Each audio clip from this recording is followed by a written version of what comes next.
ओम शांति। 23/5/2024 की प्रातः मुरली। ओम शांति। बाप दादा मधुबन। बाबा कहते हैं, मीठे बच्चे, तुम्हें पहला पहला निश्चय चाहिए कि हमको पढ़ाने वाला स्वयं शांति का सागर, सुख का सागर बाप है। कोई मनुष्य किसी को सुख शांति नहीं दे सकता। प्रश्न में बाबा ने बोले, सबसे ऊंची मंजिल कौन सी है? उस मंजिल को पाने का पुरुषार्थ क्या है? उत्तर में बाबा बोले, एक बाप की याद पक्की हो जाए, बुद्धि और कोई की तरफ न जाए, यह ऊंची मंजिल है। इसके लिए आत्मा अभिमानी बनने का पुरुषार्थ करना पड़े। जब तुम आत्मा अभिमानी बन जाएंगे तो सब विकारी कायलत खत्म हो जाएंगे। बुद्धि का भटकना बंद हो जाएगा। देह के तरफ बिल्कुल दृष्टि न जाए। यह मंजिल है। इसके लिए आत्मा अभिमानी भव। ओम शांति। रूहानी बच्चों प्रति रूहानी बाप बैठे समझाते हैं। इनको किसको? ब्रह्मा बाबा को रूहानी बाप नहीं कहेंगे। आज के दिन को सतगुरुवार कहते हैं। गुरुवार कहना भूल है। सतगुरुवार। गुरु लोग तो बहुत ढेर है, गुरु एक ही है। गुरु लोग तो बहुत ढेर है, सतगुरु एक ही है। बहुत है जो अपने को गुरु भी कहते हैं, सतगुरु भी कहते हैं। अभी तुम बच्चे समझते हो गुरु और सतगुरु में तो फर्क है। सत अर्थात ट्रुथ, सत्य एक ही निराकार बाप को कहा जाता है, ना कि मनुष्य को। सच्चा ज्ञान तो एक ही बार ज्ञान सागर बाप आकर देते हैं। मनुष्य को कभी सच्चा ज्ञान दे नहीं सकते। सच्चा है ही एक निराकार बाप। इनका नाम तो ब्रह्मा है। यह किसी को ज्ञान दे न सके। ब्रह्मा में ज्ञान कुछ भी था नहीं। अभी भी कहेंगे इनमें सारा ज्ञान तो है नहीं। संपूर्ण ज्ञान तो ज्ञान सागर परमपिता परमात्मा में ही है। अभी ऐसा कोई मनुष्य है नहीं जो अपने को सतगुरु कहला सके। सतगुरु माना संपूर्ण सत्य। तुम जब सत बन जाएंगे तो फिर यह शरीर नहीं रहेगा। मनुष्यों को कभी सतगुरु कह नहीं सकेंगे। मनुष्यों में तो पाई की भी ताकत नहीं है। यह खुद कहते हैं, मैं भी तुम्हारे जैसा मनुष्य हूँ। इसमें ताकत की बात उठ नहीं सकती। यह तो बाप पढ़ाते हैं, ना कि ब्रह्मा।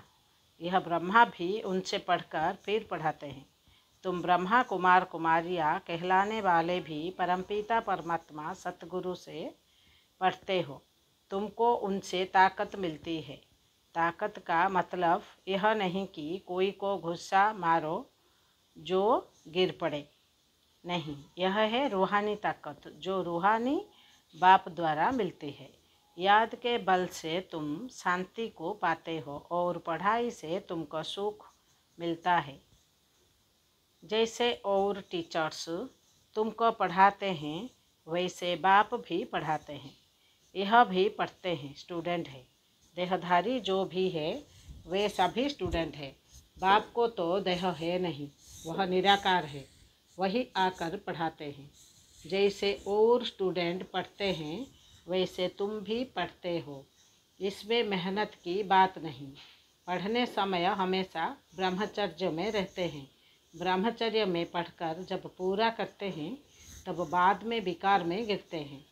मनुष्य तो मनुष्य जैसे ही दिखने में आते हैं। कहेंगे यह फलाना आदमी है, यह LLB है, यह फलाना ऑफिसर है। पढ़ाई पर टाइटल मिल जाता है, शक्ल तो वही है। उस जिस्मानी पढ़ाई को तो तुम जानते हो।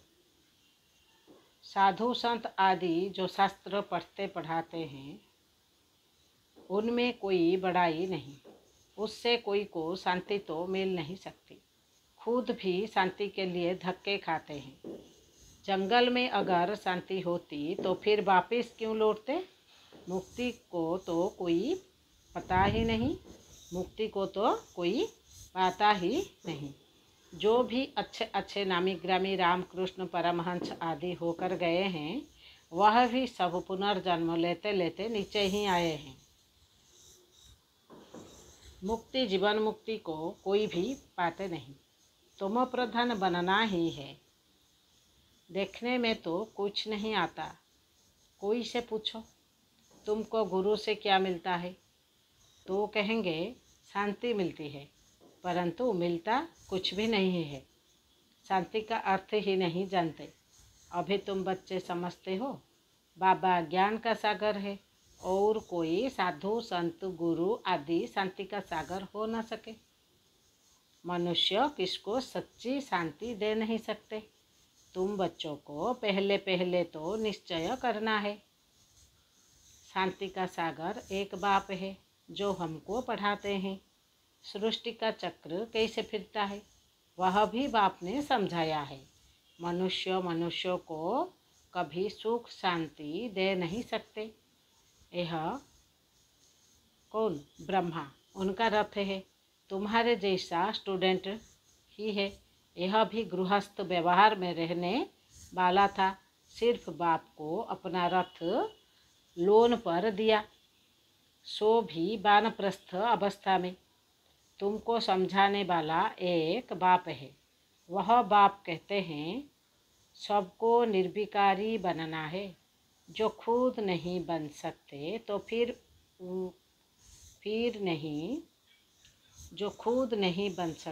तो फिर अनेक प्रकार की बातें करेंगे, गालियाँ भी देंगे। समझते हैं हमारा जन्म जन्मांतर का भोजन जो बाप का वर्षा मिला हुआ है वह छुड़ाते हैं। अब छुड़ाते तो वह बेहद का बाप है ना, इनको भी उसमें छुड़ाया। बच्चों को भी बचाने की कोशिश की, जो निकल सके उनको निकाला। अब तुम बच्चों की बुद्धि में है कि हमको पढ़ाने वाला कोई मनुष्य नहीं है। सर्वशक्तिमान एक ही निराकार बाप को कहा जाता है और किसको कहा नहीं जाता। वही तुमको नॉलेज दे रहे हैं, बाप ही तुमको समझाते हैं। यह विकार तुम्हारा सबसे बड़ा दुश्मन है, इनको छोड़ो। फिर जो नहीं छोड़ सकते हैं वे कितना झगड़ा करते हैं। माताएं भी कोई कोई ऐसी निकल पड़ती है जो विकार के लिए बड़ा हंगामा करती है। अभी तुम हो संगम युग पर। यह भी कोई नहीं जानते कि यह पुरुषोत्तम संगम युग है। बाप कितना अच्छी रीति समझाते हैं। बहुत है जिनको पूरा निश्चय है, कोई को सेमी निश्चय है, कोई को 100%, कोई को 10% भी है, मगर 100%, कोई को 10% भी है। अब भगवान श्रीमत देते हैं, बच्चे मुझे याद करो। यह है बाप का बड़ा फरमान। निश्चय हो तब तो उस फरमान पर चले ना। बाप कहते हैं मेरे बिट्ठे बच्चों, तुम अपने को आत्मा समझ बाप को याद करो। इनको याद नहीं करना है। मैं नहीं कहता, बाबा मेरे द्वारा तुमको कहते हैं। जैसे तुम बच्चे पढ़ते हो तो यह भी पढ़ता है। सब स्टूडेंट है, पढ़ाने वाला एक टीचर है। वह सब मनुष्य पढ़ाते हैं। यहाँ तुमको ईश्वर पढ़ाते हैं। तुम आत्माएं पढ़ती हो, तुम्हारी आत्मा फिर पढ़ाती है। इसमें बहुत आत्म अभिमानी बनना है। बैरिस्टर इंजीनियर आत्मा ही बनती है। आत्मा को अब देह अभिमान आ गया है। बैरिस्टर इंजीनियर कौन बनता है? आत्मा ही बनता है, आत्मा ही बनती है। आत्मा को अब देह अभिमान आ गया है। आत्म अभिमानी के बदले देह अभिमानी बन पड़े हैं। जब आत्म अभिमानी हो तब भिखारी नहीं कहला सकते। उनको कभी भिखारी ख्याल भी नहीं आ सकता। देह अभिमान से ही भिखारी ख्याल आते हैं, फिर विकार की ही दृष्टि से देखते हैं। देवताओं की भिखारी दृष्टि कभी हो नहीं सकती। ज्ञान से फिर दृष्टि बदल जाती है। सतयुग में ऐसे थोड़ी ही प्यार करेंगे, डांस करेंगे। वहाँ प्यार करेंगे परंतु विकार की बांस नहीं होगी।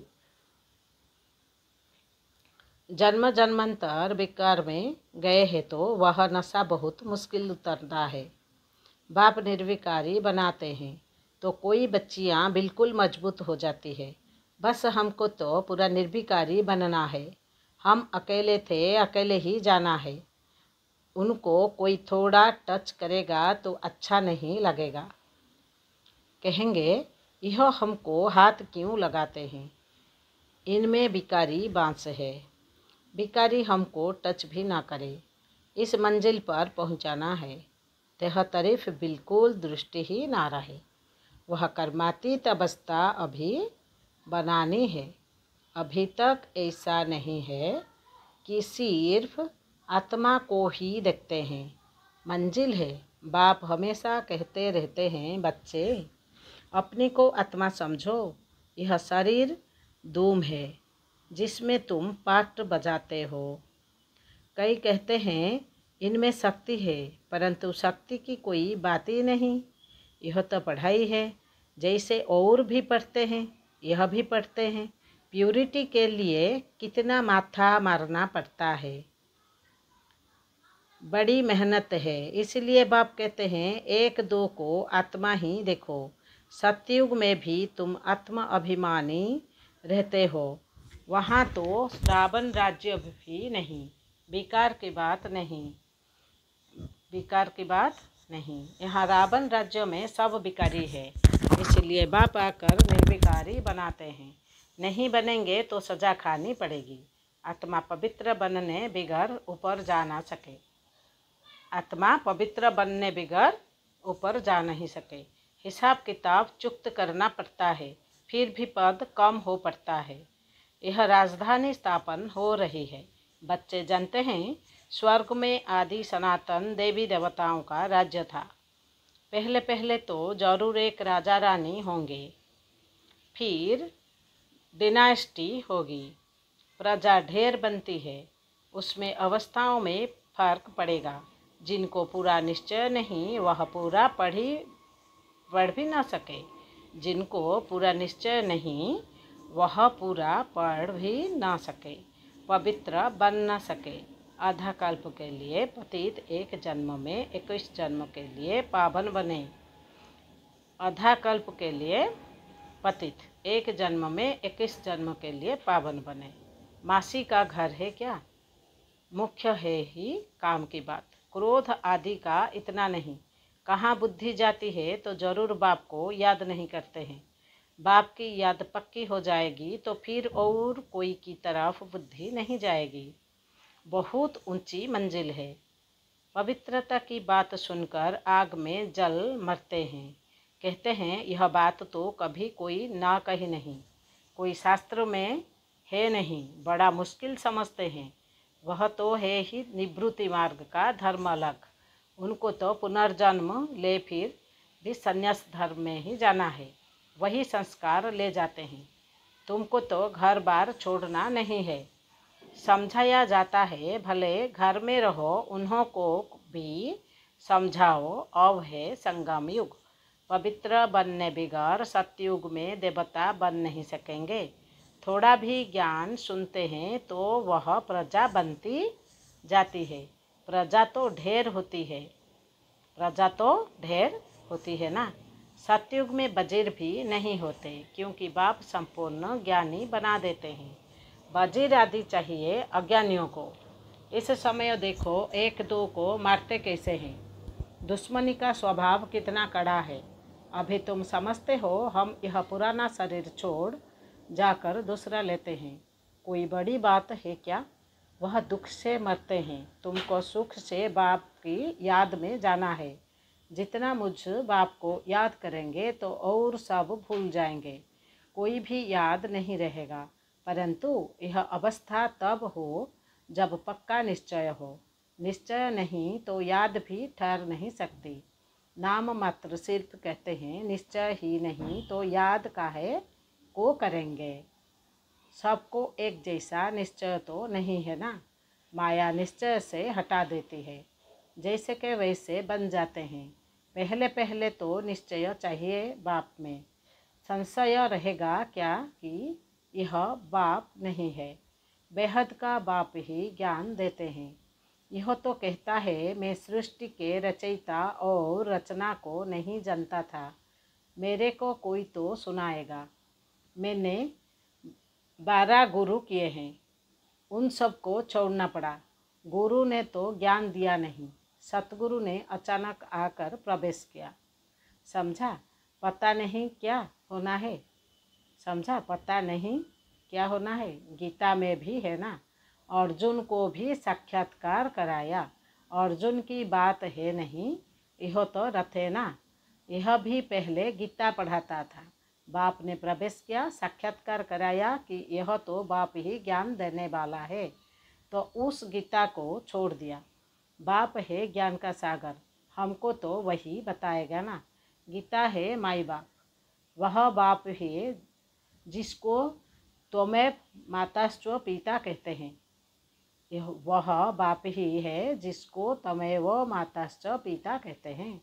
वह रचना रचते अडप्ट करते हैं ना। यह ब्रह्मा भी तुम्हारे जैसा है।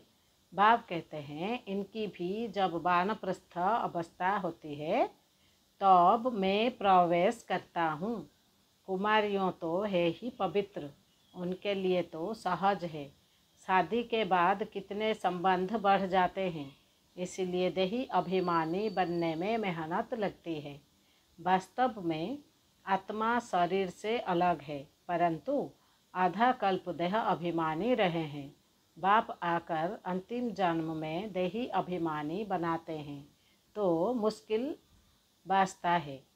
पुरुषार्थ करते करते कितने थोड़े पास होते हैं, 8 रत्न निकलते हैं।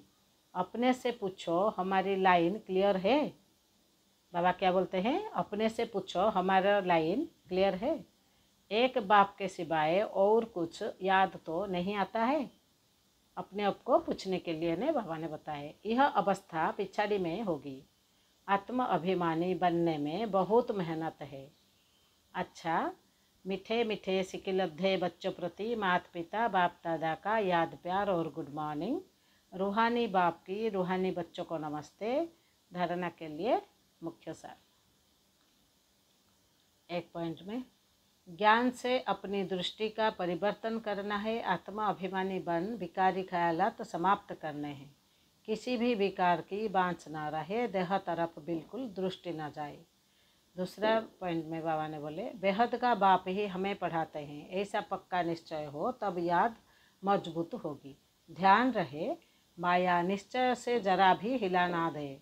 वरदान, सेवा भाव से सेवा करते हुए आगे बढ़ने और बढ़ाने वाले निर्विघ्न सेवाधारी भव। सेवा भाव सफलता दिलाता है। सेवा में अगर अहभाव आ गया तो उसको सेवा भाव नहीं कहेंगे। किसी भी सेवा में अगर अहम भाव मिक्स होता है तो मेहनत भी ज़्यादा, समय भी ज़्यादा लगता है और स्वयं की संतुष्टि भी नहीं होती। सेवा भाव वाले बच्चे स्वयं भी आगे बढ़ते और दूसरों को भी आगे बढ़ाते हैं। वे सदा उड़ती कला का अनुभव करते हैं। उनका उमंग उत्साह स्वयं को निर्विघ्न बनाता है और दूसरों को कल्याण करता है। उनका उमंग उत्साह स्वयं को निर्विघ्न बनाता और दूसरों को कल्याण करता है। स्लोगान में बाबा ने बोले ज्ञानी तू आत्मा वह है जो महीन और आकर्षण करने वाले धागों से भी मुक्त है। ओम शांति, ओम शांति, ओम शांति।